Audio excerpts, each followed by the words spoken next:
చెప్పండి ఇక్కడ మీ చిరాల నియోజకవర్గంలో ఇక్కడ వైఎస్ఆర్ కాంగ్రెస్ పార్టీ అభ్యర్థి కర్ణ వెంకటేష్ గారు, టీడీపీ అభ్యర్థిగా కొండయ్య గారు, ఇటు చూస్తే ఆమంచి కృష్ణమోహన్ ఇండిపెండెంట్ గా వేశారు. ఈ త్రికోణ పార్టీలో ముగ్గురులో ఎవరు గెలుస్తారు అనుకుంటున్నారు? కర్ణ వెంకటేష్ గారు గెలుస్తారు. ఎందుకంటే జగన్ గారు చేసిన సంక్షేమ పథకాలే గెలిపిస్తాయి.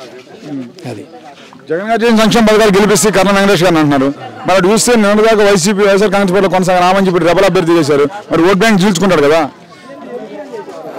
ఓట్ బ్యాంక్ చీల్చినా కూడా జగన్ మీద అభిమానం ఉన్నోళ్ళు ఎక్కువ పర్సెంట్ ఉన్నారు కదా. అది ఓడించేంత ఓటు అయితే ఏం చేయలేదు.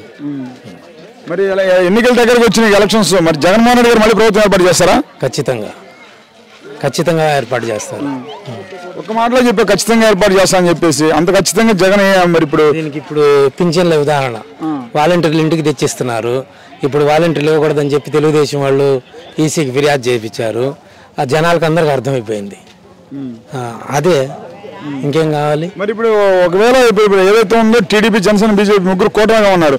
వాళ్ళు కూటమి గెలిస్తే ఫస్ట్ మీ ముస్లిమ్స్ రిజర్వేషన్స్ అనేవి తీసేస్తాం, రద్దు చేస్తాం అంటున్నారు కదా. వాళ్ళు రారు కదా తీయటానికి.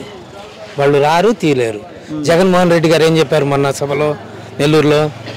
రిజర్వేషన్కి నేను వ్యతిరేక కాదు, నేనున్నంత వరకు ఎన్ని ఇది వచ్చినా కూడా రిజర్వేషన్ కొనసాగిస్తాను అని చెప్పన్నారు.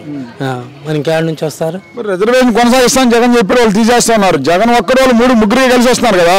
కలిస్తే ఏం చేస్తారండి? అబద్ధాలు చెప్పేవాళ్ళు ఓట్లు ఎవరు వేయడు. పవన్ కళ్యాణ్ రోడ్డు మీద నుంచొని కుక్కలాగా కేకలు వేసుకుంటే ఈ రోజుకైనా పవన్ కళ్యాణ్ నేను ఇది చేస్తానని సభలోనే చెప్పాడా? జగన్ని తిట్టడం తప్పనిచ్చి నేను ప్రజలకు ఇది చేస్తాను, నన్ను గెలిపిస్తే అని ఎక్కడైనా చెప్పారా? మీరు చెప్పండి. జగన్ని తిట్టడమే ఆయన టార్గెట్. ఉపయోగం ఉంది? జనం అంతా గ్రహిస్తున్నారు. చంద్రబాబు నాయుడు పరిపాలన 2014 నుంచి 19 దాకా చూశారు.